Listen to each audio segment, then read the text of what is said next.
नमस्कार, स्वागत है आपका राइट मिरर में। आज हमारे साथ मौजूद है हमारे स्टूडियो में आशिक मर्चेंट जी। आशिक मर्चेंट जी ने काथावाला के खिलाफ क्या खुलासे किए, आइए जानते हैं उनसे खास बातचीत में।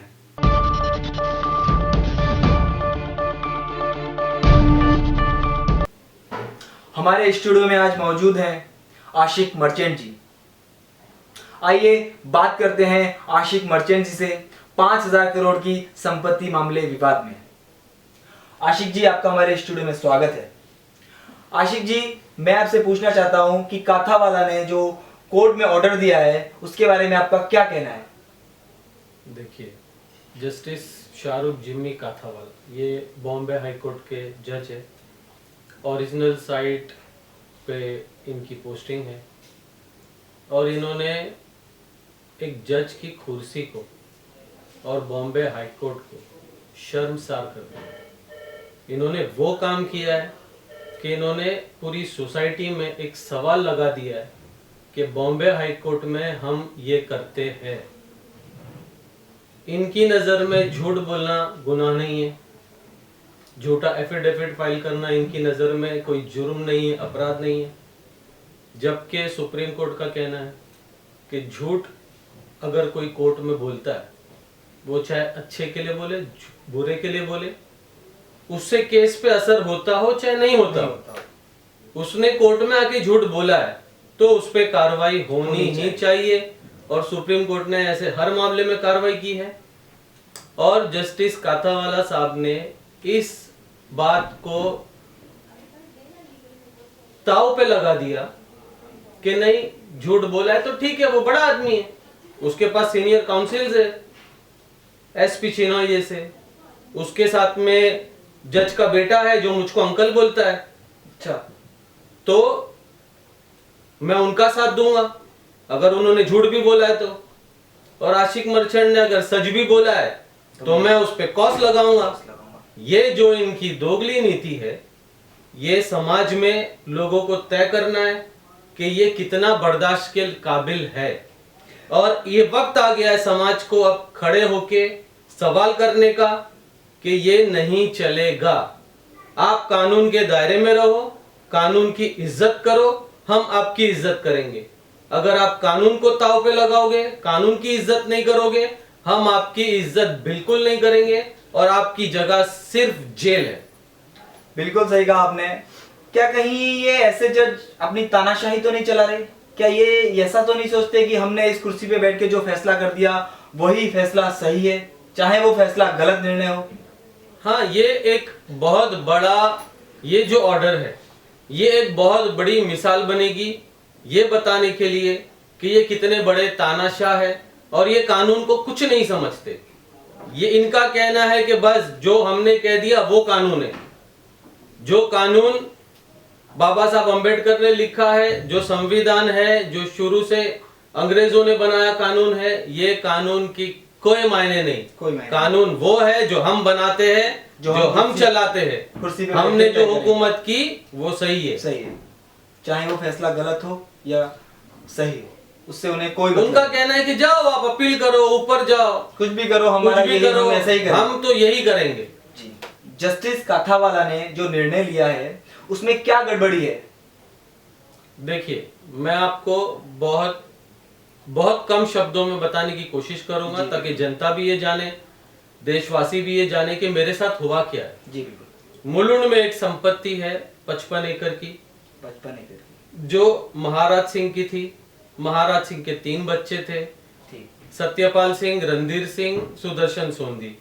रणधीर सिंह जो थे वो इंदौर में थे क्योंकि उनके संबंध महाराज सिंह से अच्छे नहीं थे।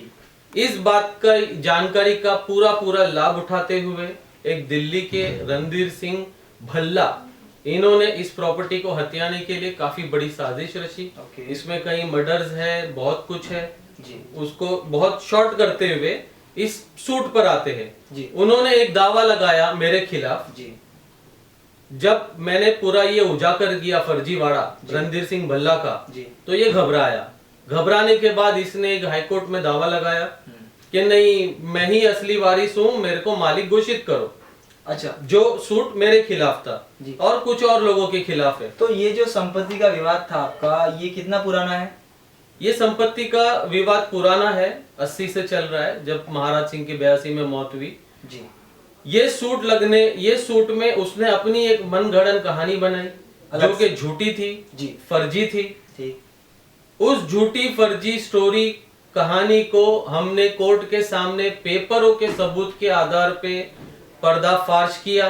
ठीक। उसका जो कहना था कि मैं 1947 से महाराज सिंह के साथ हूँ, अपने पिताजी के साथ मेरे संबंध बहुत अच्छे हैं, प्रॉपर्टी के रेवेन्यू में सारे काम हम दोनों मिलके करते हैं और बीएमसी में सारे काम हम पिता और मैं मिलकर करते हैं। ऐसी इसने एक स्टोरी तैयार अपने सूट में लगाई थी जी। जो कि फर्जीवाड़ा थी। बिल्कुल फर्जी। हमने कोर्ट को बताया कि नहीं, महाराज सिंह और रणधीर सिंह के रिश्ते बहुत ही खराब थे, इतने खराब थे कि दोनों एक दूसरे के खिलाफ दावे डालते थे, जो दावे सुप्रीम कोर्ट तक गए। सुप्रीम कोर्ट ने भी लिखा कि इन दोनों के रिश्ते बहुत ही खराब है। अच्छा, ये एक फर्जीवाड़ा हमने काथावाला के सामने लाया। पेश किया। दूसरा फर्जीवाड़ा, उसने एक म्यूटेशन एंट्री के बारे में फर्जीवाड़ा लिखा था कि हम मेरे पिताजी के एप्लीकेशन पे ये प्रॉपर्टी रेवेन्यू रिकॉर्ड पे चढ़ी और चूंकि ये साथ में रहता था तो इसका कहना था कि हमने एप्लीकेशन करके चढ़ाई, जबकि ये बात झूठ थी। म्यूटेशन एंट्री में रेवेन्यू रिकॉर्ड का कहना है कि महाराज सिंह ने तो ऑब्जेक्शन लिया था, म्यूटेशन एंट्री के लिए गुरमुख सिंह ने एप्लीकेशन की थी, महाराज सिंह ने ऑब्जेक्शन लिया है। और ये उसके रिकॉर्ड में है, ओरिजिनल रिकॉर्ड में। हमने ओरिजिनल रिकॉर्ड की सर्टिफाइड कॉपी मांगी, सर्टिफाइड कॉपी तलाटी ने दिया, तहसीलदार ने दिया। उसके बाद हमने रजिस्टर जो ओरिजिनल होता है उसकी जेरॉक्स मांगी आरटीआई से, उसने वो भी कॉपी हमको दी, उसकी भी कॉपी तहसीलदार ने, तलाटी दोनों ने दी। हमने उस आरटीआई की कॉपी पर एक कंप्लेंट दायर की आजाद मैदान पुलिस स्टेशन में।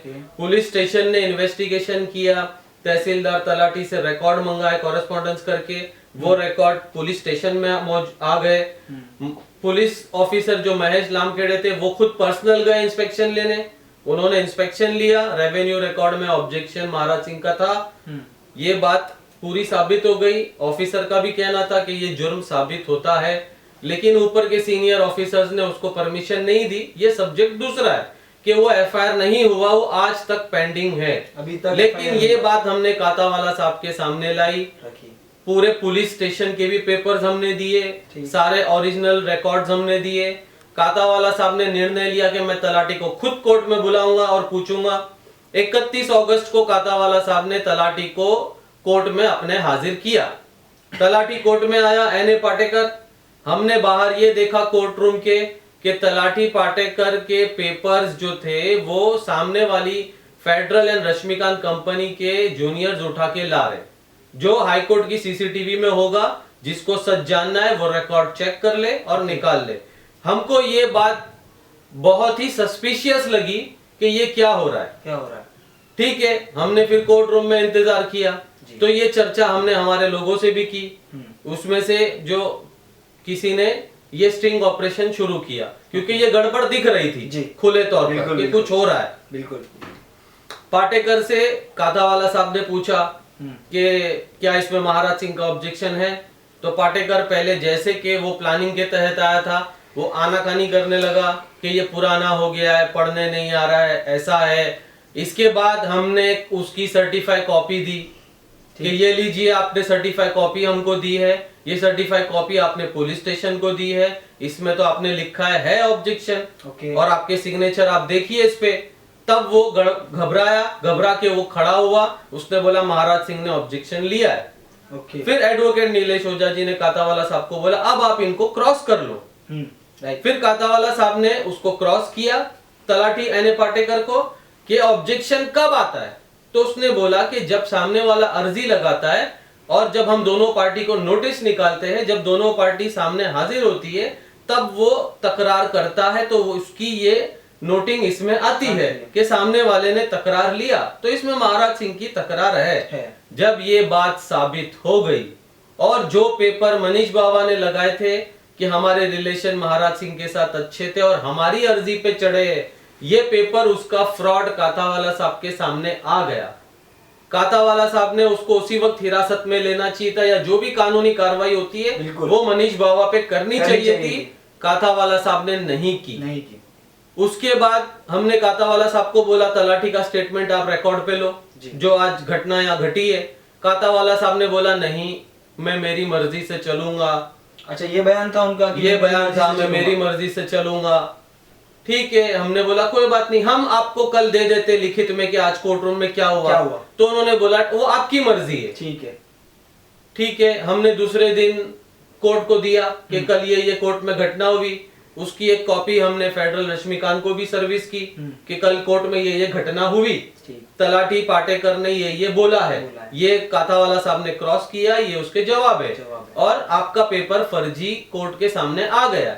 इस बात को फेडरल रश्मिकांत ने कोई ऑब्जेक्शन नहीं लिया। आज तक हमारा ऑन रिकॉर्ड कोर्ट के भी है और उसके भी है।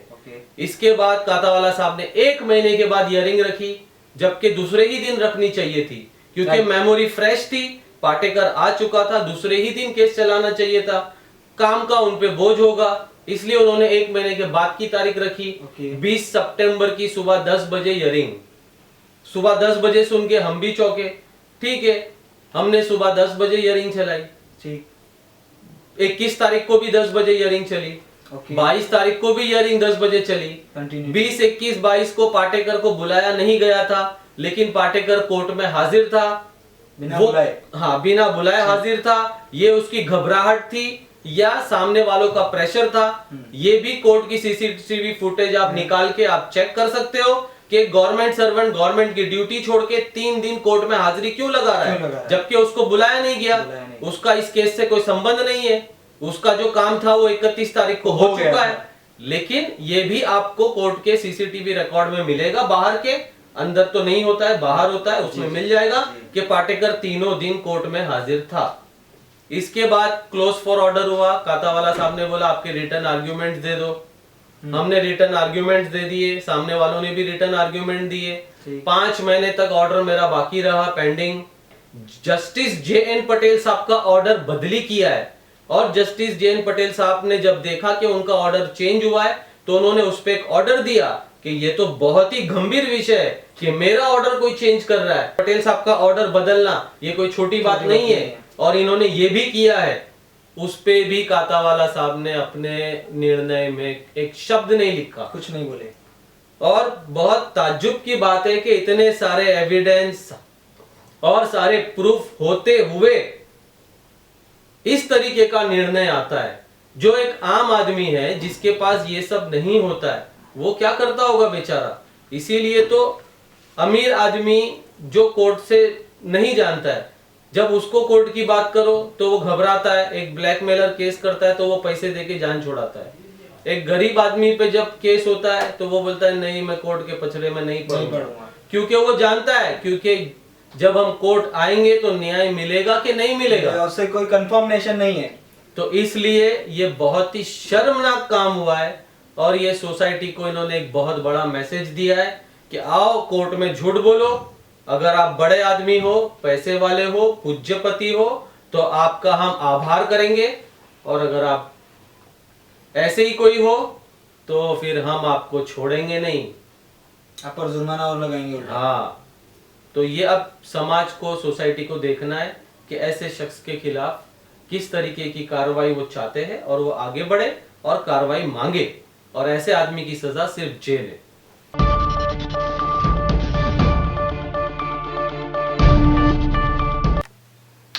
तो ये थी आशिक जी से खास बातचीत। उन्होंने इस बातचीत में बताया कि किस कदर काथावाला ने भ्रष्टाचार किया, कोर्ट में सही गलत का नाटक किया, गलत फैसले को सही किया और सही फैसले को गलत किया। इस तरह के जजों की तानाशाही क्या ऐसे ही चलती रहेगी? क्या ऐसे ही कोर्ट रूमों में भ्रष्टाचार होता रहेगा? जी नहीं, अब जनता को जागना होगा, पीड़ितों को न्याय दिलवाना होगा और जनता इसका फैसला जरूर करेगी। राइट मिरर के माध्यम से मैं चाहूंगा कि पीड़ित को न्याय मिले और भ्रष्टाचारी जज को सजा मिले, वो बर्खास्त हो। धन्यवाद। देखते रहिए राइट मिरर।